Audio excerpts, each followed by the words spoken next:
Manethi AIIMS के चल रहे धरने को लेकर रविवार को जय किसान आंदोलन के सदस्यों ने अपना समर्थन दिया।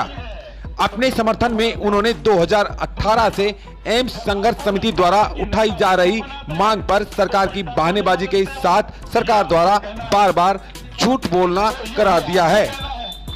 वहीं कहा है कि इस इलाके के लिए चाहे किसी भी पार्टी का जनप्रतिनिधि रहा हो, उन्होंने इलाके के लोगों की अहमियत और मजबूरी को नहीं समझने के साथ साथ दक्षिणी हरियाणा के साथ विषमता करते हैं,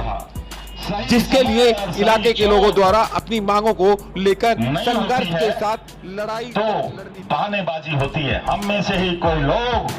किन्हीं नेताओं के समर्थक और पीढ़ी इस समिति के मार्गदर्शन को देखकर ये नहीं कह सकती कि हमारे अभिभावकों ने हमारे हक के लिए लड़ाई नहीं लड़ी, इसमें कोई दो राय नहीं है। इसलिए मैं ये कहूँगा कि जो भी चीज़ है ये सारा यहाँ ये अहीरवाल या जिसको साउथ हरियाणा कहते हो, दक्षिणी हरियाणा कहते हो, इसके नाम से सारी विषमताएं, सारी चीजें यही क्यों होती है? यहाँ हर चीज के लिए संघर्ष करना पड़ता है, हर चीज के लिए लड़ाई लड़नी पड़ती है और फिर वो काम कोई भी पूरा नहीं हो पाता। इसका कारण क्या है? आज तक इस बात को हम नहीं समझ पाए। पुलिस में 39 साल नौकरी करके आए, लेकिन हमने इस इलाके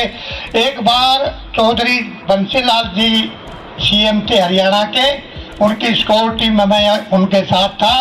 तो उन्होंने यहाँ जो ये फिल्मी एरिया यहाँ बॉम्बे से पैरेलल वैसा ही तैयार करना था,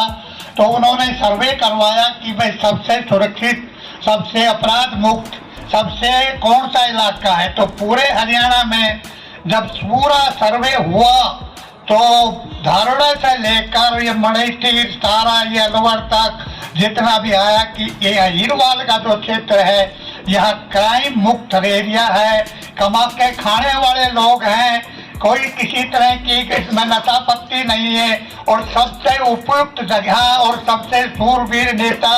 सेनाओं में इनकी भागीदारी उनकी लिखित में वहाँ ये रिपोर्ट में आया। तो आप लोगों का इतना संघर्ष, इतनी मानदार, इतना आपका औचित्य और फिर काम नहीं हो पाते, ये मैं समझ नहीं पाया। और कितना और है भी वास्तव में अब ये 2018 से जो ये चल रहा है संघर्ष समिति जिसको उठाए हुए है, ये संघर्ष समिति की ही देन है जो अब तक ये सरकार कभी झूठ बोल रही है, कभी कुछ करती है, बहानेबाजी करती है, तो वो इसी की देन है संघर्ष समिति की ही। कि मैं देखता हूँ कि बहुत हमारे बीच बैठे हैं माननीय कर्नल राजेंद्र सिंह जी, इनके साथ हम गाँव में जब हल्ला बोलना था रेवाड़ी में, तो गांव इनके साथ हम घूमे हैं, हम गाड़ियां लेकर इनके साथ रहे हैं। इन्होंने जो अपनी गाड़ी में चढ़कर लोगों को अपील की, उसका नतीजा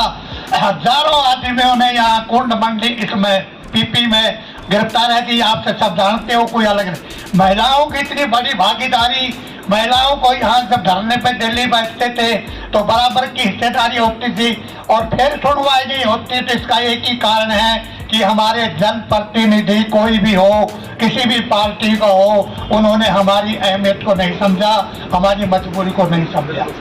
ये एक खास बात है और इसको हम समझ नहीं पा रहे, भावनाओं में रोम में बह जाते हो और उसका नतीजा ये है कि उनको तो वोट चाहिए।